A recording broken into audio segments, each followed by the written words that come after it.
Russia, a name that evokes images of unimaginable vastness, of endless winter, of endurance, and of a mysterious, conflicted soul. This is the story of an empire born from this land, an empire that stretched across 3 continents, from the forests of Poland to the shores of Alaska, from the frigid Arctic Ocean to the scorching deserts of Central Asia. This is the Russian Empire, the 3rd largest empire in human history. Its existence from 1721 to 1917 was an epic of relentless expansion, of great reforms and brutal repression, of brilliant culture and extreme economic backwardness. It was a two-faced giant with one foot in Europe and the other in Asia, struggling with the eternal question of its own identity. To understand the rise and tragic fall of this empire, we must go back to its origins, not in the glittering St. St. Petersburg, but in a medieval principality surrounded by dense forests, Moscow. The foundations of the empire were laid by the Grand Dukes of Moscow, who gradually gathered the principalities of the Rus under their leadership and overthrew the centuries-long rule of the Mongol Golden Horde. Ivan III the Great tripled his territory, rebuilt the Kremlin, and proclaimed himself the heir to the fallen Byzantine Empire, taking the name of the title Tsar, derived from Caesar, as a symbol of his supreme power. But it was his grandson, Ivan the Thrower, also known as Ivan the Terrible, who shaped the autocratic nature of the Russian state. He was the first officially crowned Tsar, conquering the Tatar Khanates of Kazan and Astrakhan, paving the way for Russia to advance eastward. But he also created the Oprichnina, a brutal secret police force that terrorized his own boyar nobility. Ivan's legacy was a dual one, a larger territory and a state with absolute centralized power, unconstrained by law or tradition. After Ivan's death, Russia descended into the time of troubles, a chaotic period of civil war, foreign invasion, and state collapse. But from the ashes, a new dynasty arose. In 1613, the Romanovs came to power, beginning a dynasty that would rule Russia for more than 3 centuries. Throughout the 17th century, the Romanov Tsars gradually restored order, expanded into resource-rich Siberia, and consolidated their power. But compared to the rest of Europe, Russia remained a world apart, a semi-barbaric backward nation, isolated from the Renaissance, Reformation, and Enlightenment that were changing the face of the West. Until a giant of both stature and ambition emerged, a man who would use his iron will to drag Russia, whether it wanted to or not, into the modern world. His name was Pyotr. Pyotr Warsaw, or Pyotr the Great, was a phenomenon. Nearly 2 meters tall with a seemingly endless supply of energy and a boundless curiosity, he recognized the backwardness of his country from a very young age. He was unlike any previous Khazar. He despised the cumbersome court rituals of Moscow and was passionate about all things Western, especially military technology and shipbuilding. Before officially assuming full power, he undertook an unprecedented embassy trip to Western Europe. Under the guise of a low-ranking member, he traveled around the world, worked as a carpenter in shipyards, studied artillery, anatomy, and state organization. He returned to Russia not only with knowledge, but with an iron determination to westernize Russia at all costs.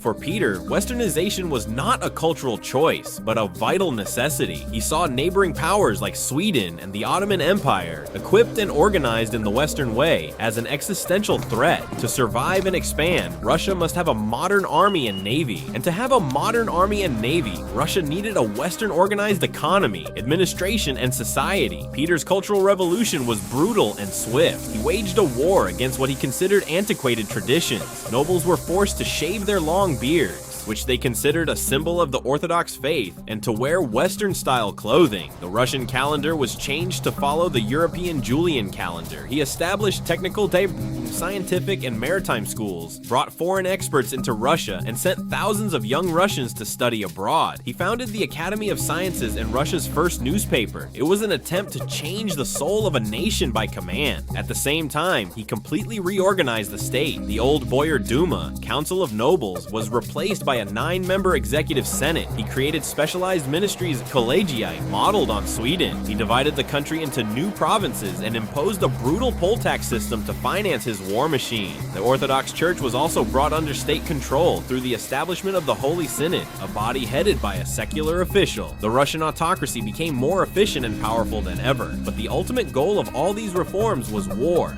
Peter needed a window to Europe. a warm water port on the Baltic Sea where he could trade with the West year-round. But access to the Baltic was blocked by the Swedish Empire, the leading military power in Northern Europe at the time. In 1700, Peter launched the Great Northern War. The early years were a disaster, with the fledgling Russian army routed by the genius of King Charles V of Sweden at the Battle of Narva. But Peter was not discouraged. He withdrew, reorganized, and modernized his army following bitter lessons. And then, in 1709, at Poltava, in present-day Ukraine, he had his chance for revenge. In a decisive battle, Peter's new Russian army crushed the Swedish army. The Battle of Poltava was one of the most important battles in European history. Whilst it ended Swedish domination and marked the rise of Russia as a new power not to be underestimated. Even as the war continued, Peter began building his new capital, a symbol of the new Russia he was creating. On a marshy area at the mouth of the Neva River, which he had just conquered from Sweden, he ordered the construction of St. Petersburg. Tens of thousands of serfs died of disease and forced labor to build this city on blood. But Peter did not stop. He forced the nobility to leave Moscow and move to St. Petersburg, a city built in the European style, with palaces, squares, and canals designed by Italian and French architects. It was his window to Europe, a city built to defy the past and look to the future.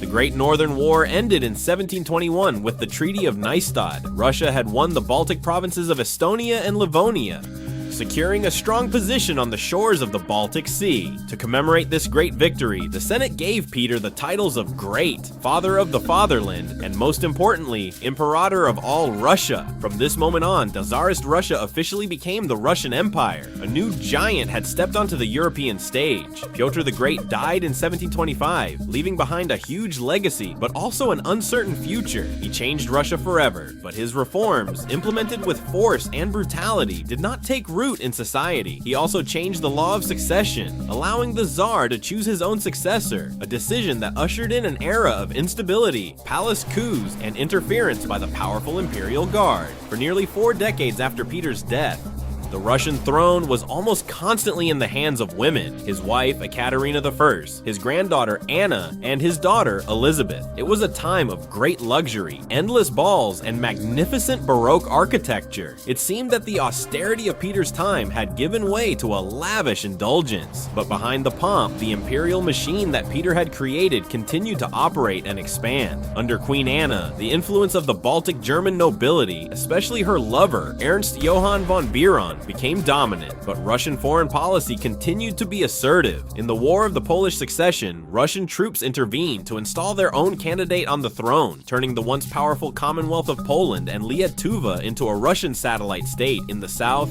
Russia won important victories against the Ottoman Empire, albeit at a high cost in human lives. German domination caused discontent among the Russian nobility, leading to another coup in 1741, which brought Peter the Great's daughter Elizabeth to the throne. Elizabeth was a woman who loved beauty and art, a great patron who founded Moscow University and the Academy of Arts. She introduced the refined Rococo style to Russia and built the magnificent Winter Palace. But she was also her father's daughter. During her reign, Russia became involved in a major European conflict, the 7 Years' War. Allied with Austria and France, the Russian army proved a formidable opponent to King Frederick the Great of Prussia. They occupied all of East Prussia and even advanced on Berlin. At the Battle of Kunersdorf in 1759, they inflicted on Frederick one of the most severe defeats of his career. Prussia was on the brink of total collapse. But then, the miracle of the house, the Brandenburg War, happened. Empress Elizabeth died suddenly in early 1762. Her successor, her nephew, Peter III, was a fanatical admirer of Frederick the Great. He immediately withdrew Russia from the war, returned all the conquered territories, and saved his enemy from destruction. This action greatly angered the Russian nobility and the army. Peter III's rule lasted only 6 months. His wife, a German princess named Sophie of Anhalt-Zerbst, who had taken the name Ekaterina when she converted to Orthodoxy, was a woman of intelligence, ambition, and much more popular than her husband. With the support of the guard and her lover, Grigory Orlov, she carried out a bloodless coup.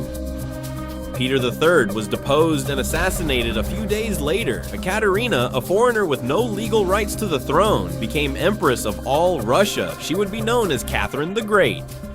Katerina was an extraordinary figure. She was an Enlightenment ruler, a person who saw herself as a philosopher on the throne. She corresponded with Voltaire and Diderot, acquired their art collections to found the Hermitage Museum, and convened a grand legislative assembly to draft a new code of law for Russia based on Montesquieu's Enlightenment principles. In her Instruction, Nakaz, she wrote about equality before the law and the need to abolish torture and the death penalty. Her reign was the golden age of the Russian nobility. They were freed from compulsory state service, given local autonomy, and lived a life of Western-style luxury. But Catherine's enlightenment had clear limits. It never touched the foundation of Russian society, serfdom. While she spoke of freedom, serfdom became more oppressive than ever. Over 800,000 state serfs were given away to her mistresses and courtiers. The sale of serfs without land became legal. For tens of millions, the golden age of the nobility was the darkest period of slavery. This contradiction between words and actions exploded into one of the largest peasant uprisings in Russian history. In 1773, a Cossack named Yemelyan Pugachev proclaimed himself the deposed but still living Tsar Peter III. He gathered a huge army of serfs, Cossacks, and oppressed minorities, promising to free them from slavery and hang the landowners. The Pugachev uprising spread across the Volga region, capturing cities and spreading terror among the nobility. The uprising was eventually brutally suppressed by imperial troops. Pugachev was captured and quartered in Moscow. The uprising left a deep scar on the minds of Catherine and the nobility. It extinguished any thought of reforming serfdom. She now believed that a strong autocracy was necessary to maintain order. The French Revolution broke out. The subsequent events only reinforced this belief. Catherine went from enlightenment to reactionary, censoring books and newspapers and persecuting freethinkers. But if her domestic policy was full of contradictions, her foreign policy was a series of brilliant successes. Catherine completed what Peter the Great had begun, making Russia a dominant power in both Europe and Asia. She fought 2 victorious wars against the Ottoman Empire, annexing Crimea and the entire northern shore of the Black Sea. Russia's dream of a warm water port came true. She founded new cities such as Odessa and Sevastopol, and her powerful lover, Grigory Potemkin, built the Black Sea Fleet. In the west, Catherine decided the fate of Poland. Taking advantage of the weakness of the Polish political system, she, together with Prussia and Austria, carried out 3 partitions of Poland in 1772, 1793, and 1795. The entire territory of the Polish Commonwealth and Lietuva was wiped off the map of Europe. Russia received the largest part, including the lands of present-day Belarus, Ukraine, and Lithuania. The borders of the Russian Empire were pushed deep into Central Europe. She also expanded the empire southward under the Treaty of Georgievsk of 1783.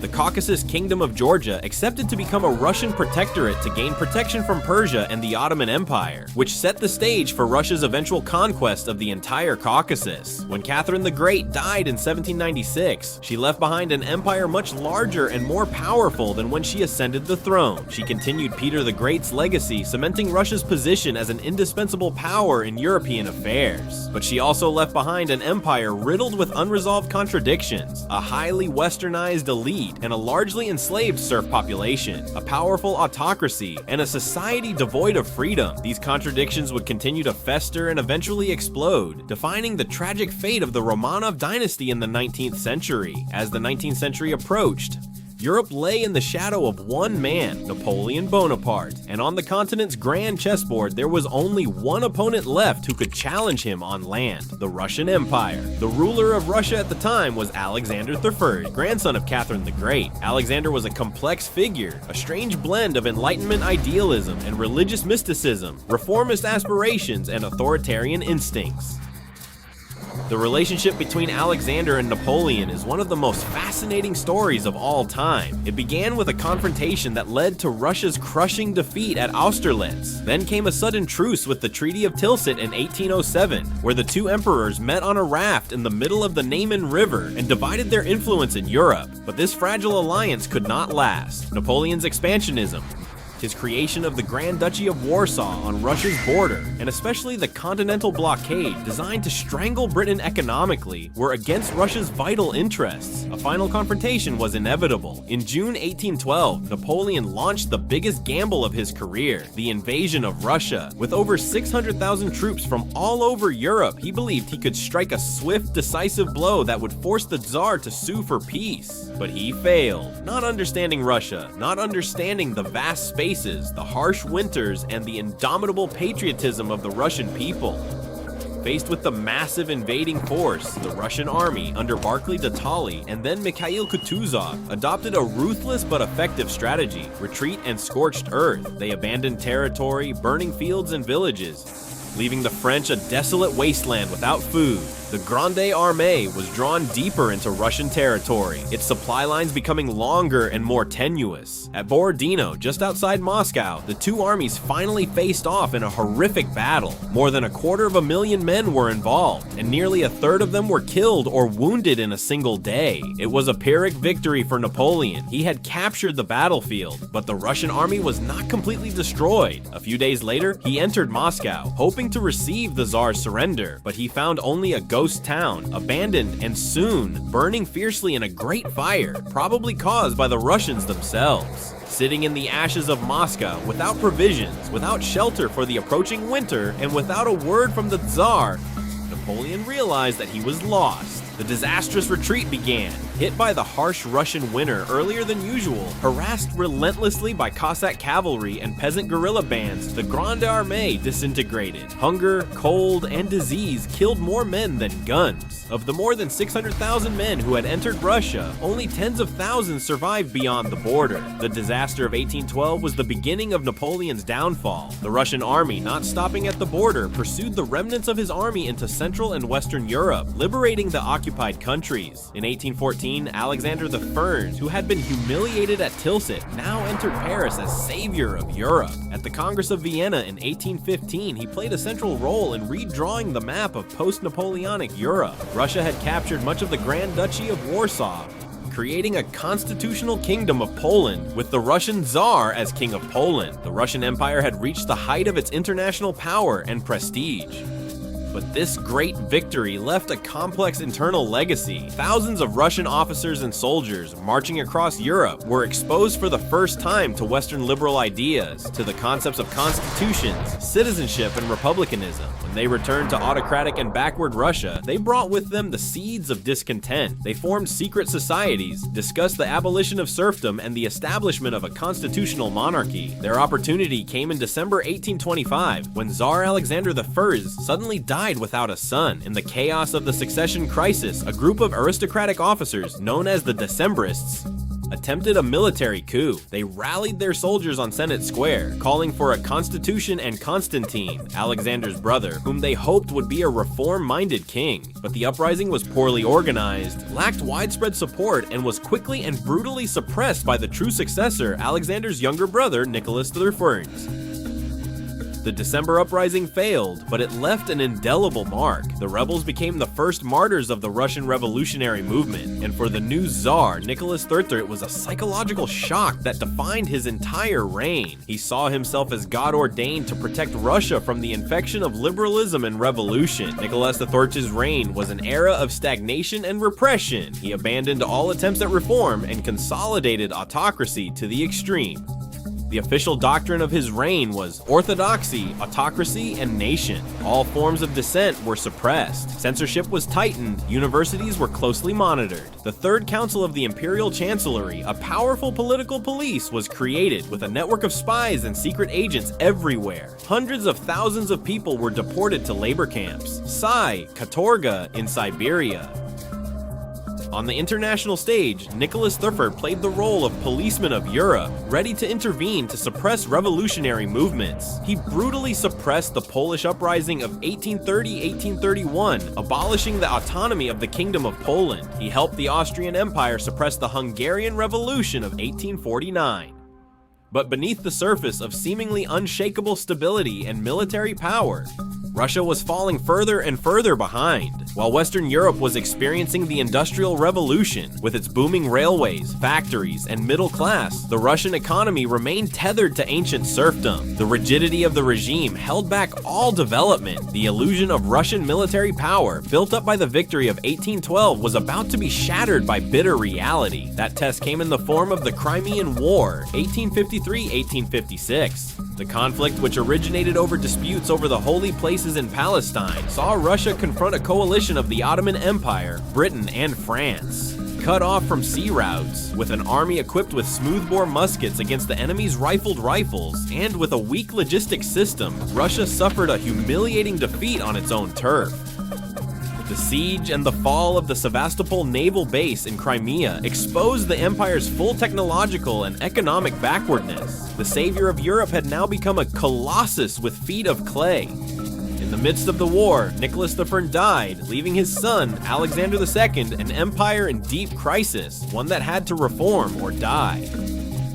In 1855, when Tsar Nicholas I died in the midst of the raging Crimean War, he is said to have told his successor, his son Alexander II, "I leave you a nation in turmoil." It was an undeniable truth. The defeat in Crimea shattered the myth of Russia's military invincibility. It brutally exposed the empire's technological, economic, and social backwardness compared to the Western European powers. A sense of crisis and urgency pervaded Russian society. Reform was no longer an option, but a necessary condition for survival. Alexander II was not a natural liberal. He had been raised by his autocratic father and believed in the power of the Tsar, but he was a realist who understood that the old path could not continue. He realized that the deepest cause of Russia's weakness was the institution that had shaped its entire society and economy for centuries: serfdom. By the mid-19th century, there were more than 23 million serfs owned by private landowners, and an equal number of state serfs, accounting for nearly half the empire's population. They were tied to the land, without the freedom to move or marry without their master's permission. They were property, not citizens. Serfdom was not only a moral injustice, it was also a colossal obstacle to development. It stunted the development of a free labor market, which was necessary for industrialization. It maintained a low productivity agriculture, and it was the source of the constant peasant revolts that smoldered beneath the surface of society. Alexander II famously told the Moscow nobility, "It is better to abolish serfdom from above than to wait for it to be abolished from below." He began a complex and arduous process of reform, a struggle against fierce resistance from the very landowner nobility that was the basis of the regime's power. After years of discussion and debate, on March 3rd, 1861, Alexander II signed the Emancipation Proclamation. Serfdom was officially abolished. It was one of the greatest social reforms in world history. 23 million people were freed from slavery with a single stroke of a pen. Alexander II was hailed as the liberator Tsar. However, none of the terms of emancipation were extremely complex and contradictory, reflecting a compromise with the landowners. Serfs were freed individually, but not their land. Instead of receiving land as a gift, they were forced to buy back the land they cultivated from the landowners, at a price that was often higher than its real value. The state advanced money to the landowners, and the peasants had to repay this debt to the state within 49 years, known as land redemption payments. Furthermore, the land was not allocated to individual households, but to rural communes, mirs, which were collectively responsible for debt repayment and periodic land redistribution. This tied the peasants to the commune, preventing migration and the formation of an independent class of private peasants. To many peasants, emancipation seemed a deception. They felt they had been robbed of the land they and their ancestors had worked so hard for. Discontent led to hundreds of peasant uprisings after 1861. However, the abolition of serfdom paved the way for a series of other great reforms. In 1864, a completely new judicial system was established, based on Western principles such as public trials, jury trials, and the independence of judges. That same year, local self-governing councils, called zemstvos, were established at the provincial and district levels. Elected by the social classes, zemstvos were responsible for local matters such as education, healthcare, and roads. Military reforms were also introduced, replacing the harsh 25-year conscription with a shorter term of universal service. These reforms profoundly changed the face of Russia. They created a space for public participation, a more independent judiciary, and a more modern army. A middle class of lawyers, doctors, teachers, and engineers began to emerge. The economy began to slowly industrialize with investment in railroads and factories. The era of reform was also an era of an intellectual explosion. The relaxation of censorship unleashed a wave of radical ideas among the intelligentsia. A new generation of young people, called nihilists, emerged. They rejected all traditional authority, from church, state, to family, and believed only in materialism and science. They questioned everything.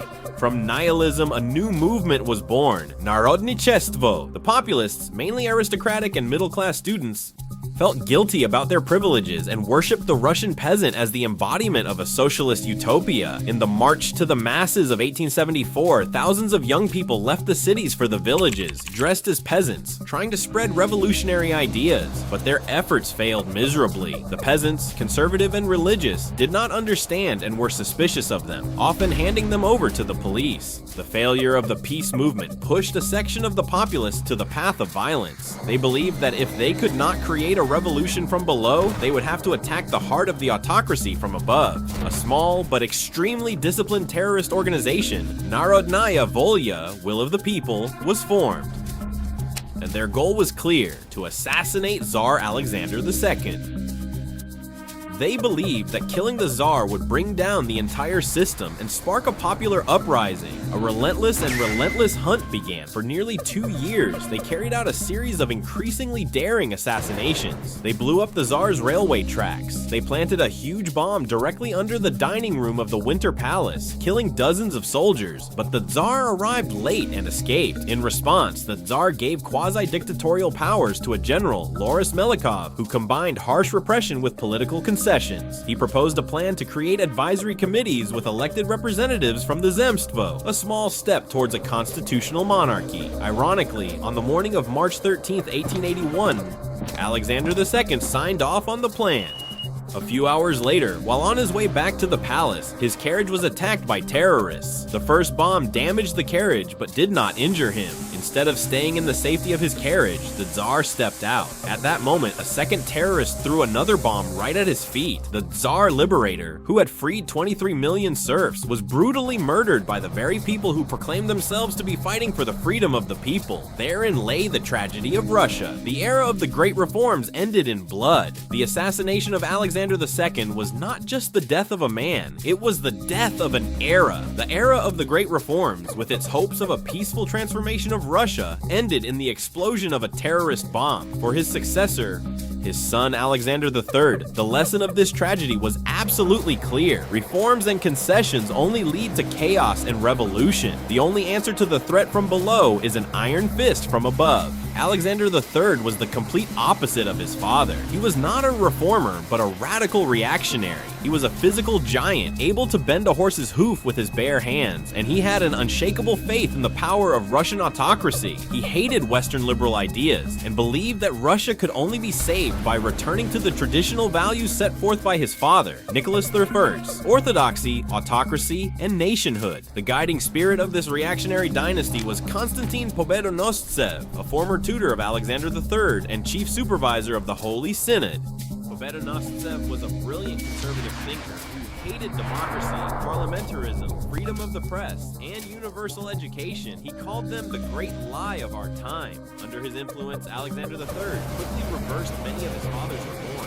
Loris Melikov's plan for an elected representative advisory body was promptly abandoned. The Declaration of Inviolable Autocratic Power was issued, reaffirming the Tsar's absolute power. An era of intense repression began. The temporary regulations of 1881 gave the police almost unlimited powers to arrest, imprison, exile, and try suspects without the need for regular force. The secret police force, the Okhrana, was created and became one of the most feared and effective in the world. Censorship was tightened. The autonomy of universities was abolished.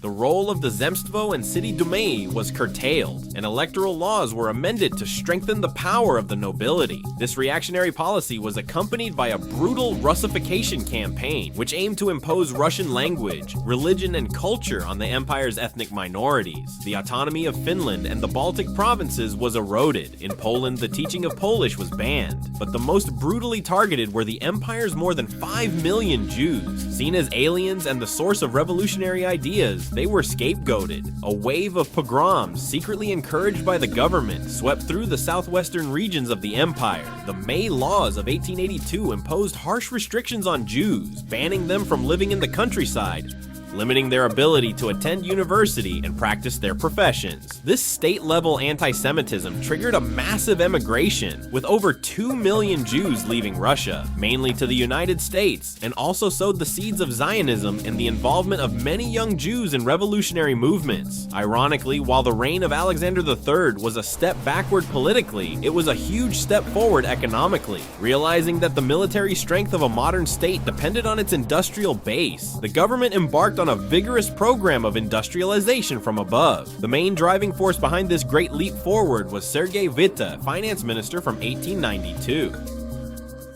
Witte believed that Russia had to industrialize at all costs and as quickly as possible. He attracted large amounts of foreign capital, especially from France. He placed the Russian ruble on the gold standard to stabilize the currency. He imposed high taxes on peasants and heavy taxes on consumer goods such as vodka to finance industry. He initiated a huge railway building program culminating in the Trans-Siberian Railway, an engineering feat that connected European Russia to the Pacific coast. Under Witte's direction, Russia's industrial output doubled. A new class of industrial workers crowded into giant factories in the cities was born. Russia was changing rapidly. In 1894, Alexander III died suddenly at the age of 49, leaving the throne to his 26-year-old son, Nicholas II. If Alexander III was a rock, Nicholas II was a weakling. He was a devoted husband and father, a gentle and pious man.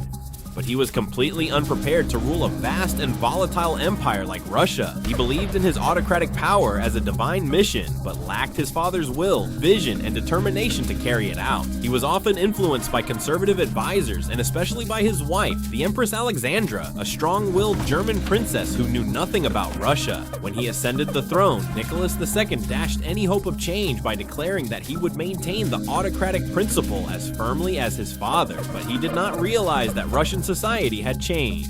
Witte's industrialization created new social tensions. The working class, living in squalid and exploited conditions, was becoming increasingly radical. The peasants still yearned for more land.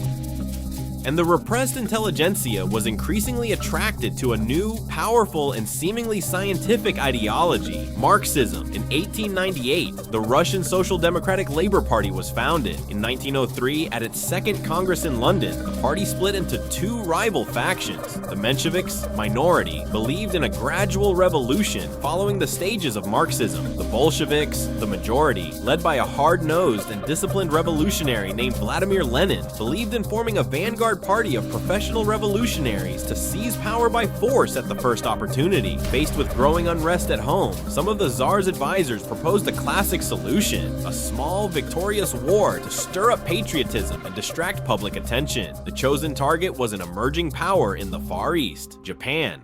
Both empires had competing ambitions in Manchuria and Korea. The Russian leadership, with its arrogant and racist attitude, underestimated Japan's strength. In February 1904, the Russo-Japanese War began with a surprise Japanese attack on the Russian fleet, an event that would later be remembered as Pearl Harbor. The war became a series of humiliating disasters for Russia. The Russian army, though outnumbered, was defeated on land. The strategic fortress of Port Arthur fell after a long siege. And in one of the most decisive naval battles in history, at the Tsushima Strait in May 1905, the Russian Baltic fleet, after an arduous 7-month journey around the world, was almost completely wiped out by the more modern Japanese fleet. The defeat in the war caused a huge psychological shock. It exposed the corruption, incompetence, and weakness of the Tsarist regime to the whole world and to its own people. The little victorious war turned into a disaster, and instead of extinguishing it, it fueled a revolutionary fire that was to consume the entire empire. 1905. The humiliating defeat in the war with Japan had shaken the very foundations of faith in the Tsarist regime. Discontent that had simmered for decades now came to a head. But Russia's first revolution began not with a call for overthrow, but with a plea. On a fateful Sunday, a priest named Georgy Gapon led a huge procession to the Winter Palace to present a petition to Tsar Nicholas II. They demanded an 8-hour workday, fairer wages, and most importantly, a constituent assembly. But the Tsar was not there, and the army had been ordered to keep the crowd from reaching the palace. As the crowd approached, the soldiers opened fire. Hundreds were killed and thousands wounded. This event, known as Bloody Sunday, shattered one last myth: the people's naive belief in a benevolent Tsar. The sacred bond between Tsar and his subjects had been severed in blood. The revolution had begun. A wave of anger swept across the empire. A general strike paralyzed the country. Peasants rose up, burning down landlord estates. Border minorities demanded autonomy. Soldiers and sailors also rebelled, culminating in a mutiny on the battleship Potemkin in the Black Sea. For the first time, diverse opposition forces, workers, peasants, liberal intellectuals, and national minorities joined together to oppose the regime. In this chaos, a new form of revolutionary organization arose: the Soviets, or Councils of Workers' Deputies. The St.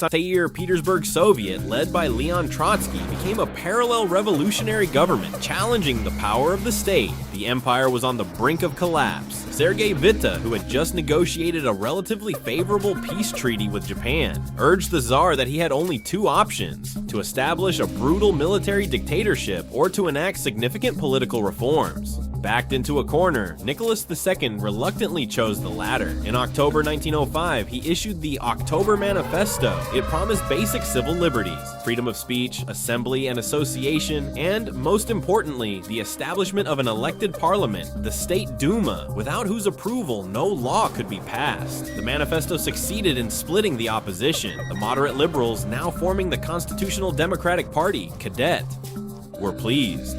But the socialist parties, both Menshevik and Bolshevik, denounced it as a deception and called for continued struggle. The regime, having regained the initiative, began to counterattack. With the support of far-right forces, they brutally suppressed the armed uprising in Moscow and arrested the leaders of the St. Petersburg Soviet. The 1905 revolution was crushed, but it left a lasting legacy. Russia was no longer an absolute autocracy, at least in name. It was now a half-formed constitutional monarchy, a strange hybrid. The Duma had been established, but the Tsar's power remained enormous. Under the basic laws of 1906, the Tsar retained control of the army, foreign policy, had an absolute veto over all legislation, and could dissolve the Duma at any time. Ministers were still responsible only to the Tsar, not to the parliament. The first two Dumas, with their majority of radical and liberal deputies, repeatedly confronted the government, demanding land reform and a truly responsible government. Both were promptly dissolved by the Tsar. Tired of disobedience, the new prime minister, Pyotr Stolypin, staged a legislative coup. He illegally changed the electoral laws, greatly reducing the representation of peasants and workers, and strengthening the power of the landowner nobility. The third and fourth Dumas, therefore, became much more conservative and docile.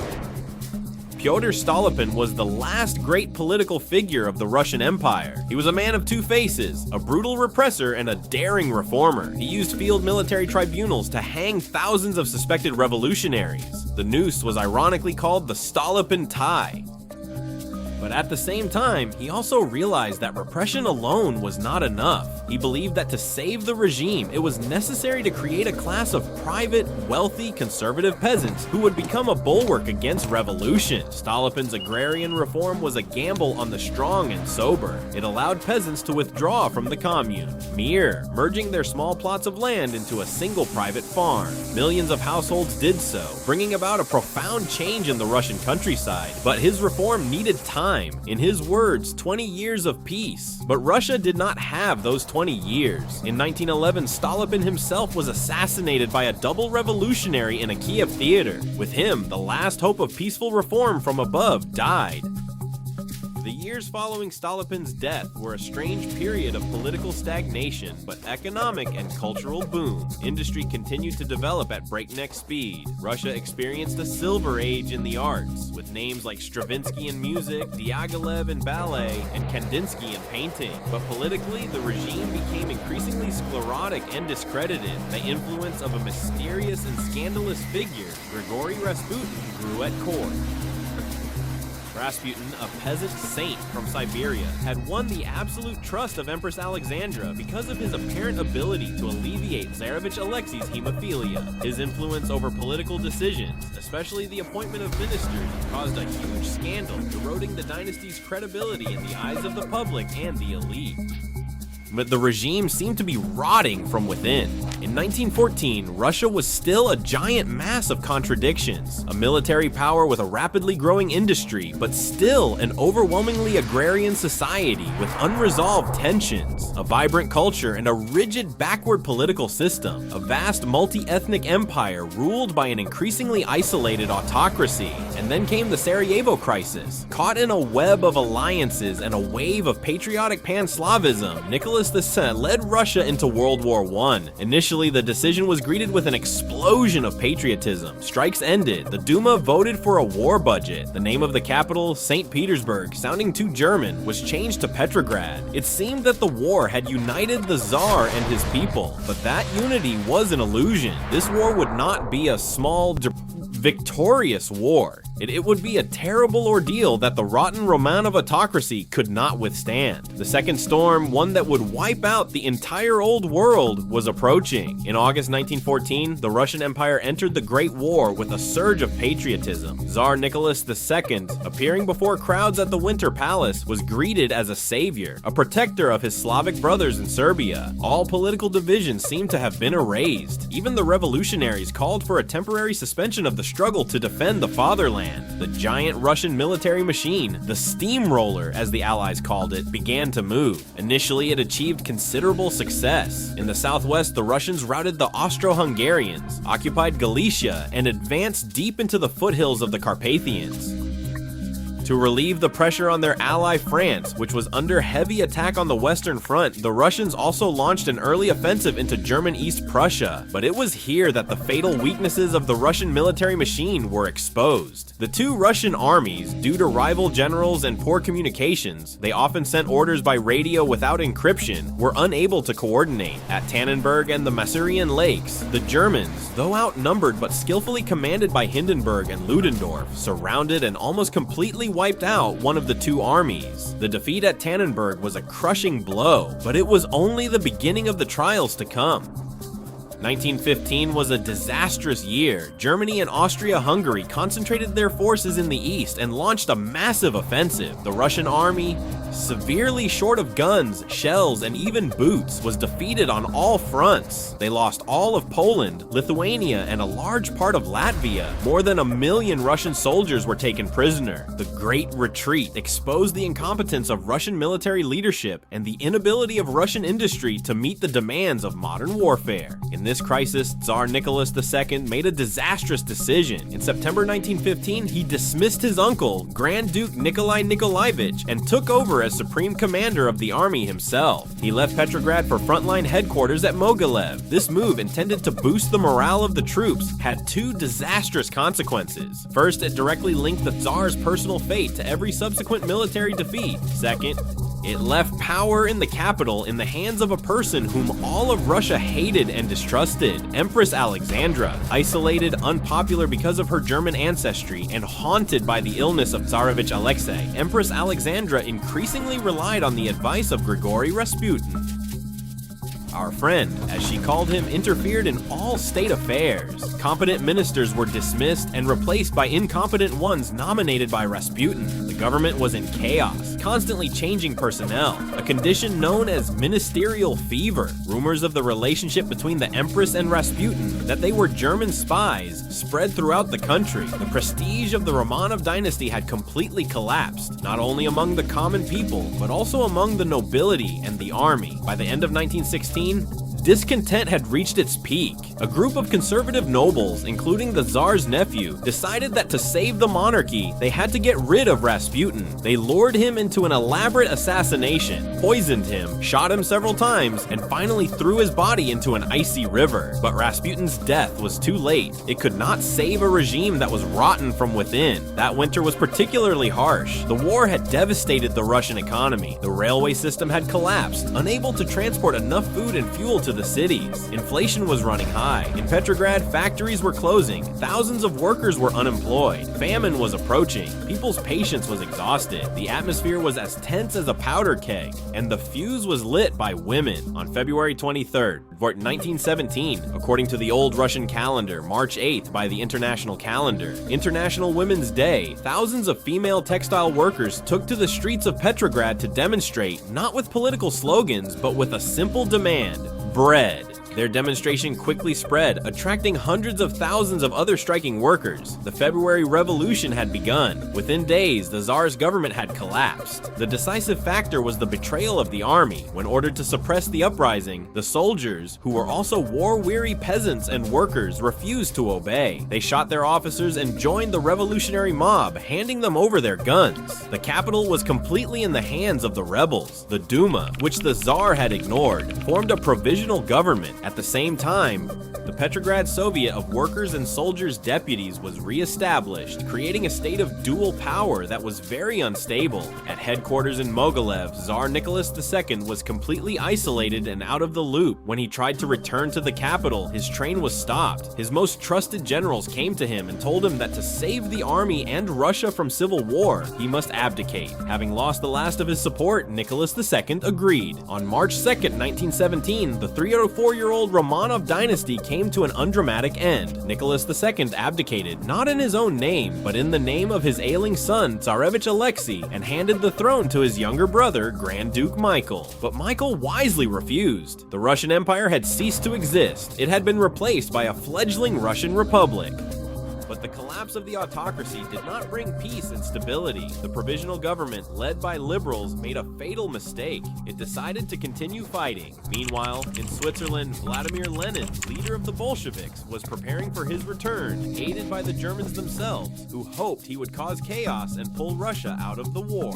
Russia's history is entering a new, even bloodier and more tragic chapter. The legacy of the Russian Empire is one of greatness and tragedy. It is the story of a nation that expanded its territory at an extraordinary pace, produced timeless works of literature and art, and played a central role on the world stage.